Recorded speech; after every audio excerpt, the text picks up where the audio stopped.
Ja, herzlich willkommen. Mein Name ist Stefan Wesenberg, Inhaber vom Heizwerk in Hagen, bin Schornsteinfegermeister und ich möchte heute einmal das Thema aufgreifen: Nachlegen beim Kaminofen, Nachlegen bei der Kaminanlage. Da haben wir es oftmals, dass Kunden anrufen und dann sagen: Mensch, wenn wir nachlegen, das Feuer kommt gar nicht so richtig in Gang. Dann passiert Folgendes meistens, oder ist meistens Folgendes passiert: Der Kunde hat Feuer angehabt, es ist runtergebrannt, es ist nur noch Glut da.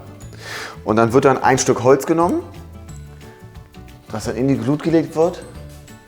Dann wird die Scheibe wieder zugemacht und es fängt nicht richtig an zu brennen. Es kokelt, es bekommt keine vernünftige Brennraumtemperatur. Das liegt einfach daran, weil dieses eine Stück Holz da drin, weil das nicht vernünftig ausgast. Besser ist es da, kilogrammmäßig die gleiche Menge an Holz, aber aufgeteilt auf 3 Stücke zum Beispiel. Nehmen wir das mal wieder raus, dass wir kleinere Stücke nehmen und dann 1, 2 und ein drittes Stück oben rauflegen.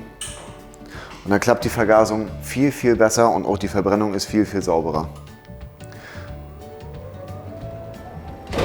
So ist auch gewährleistet, dass die Scheibe lange sauber bleibt beim Heizen. Vielen Dank und bis zum nächsten Video. Stefan Wesenberg vom Heizwerk in Hagen.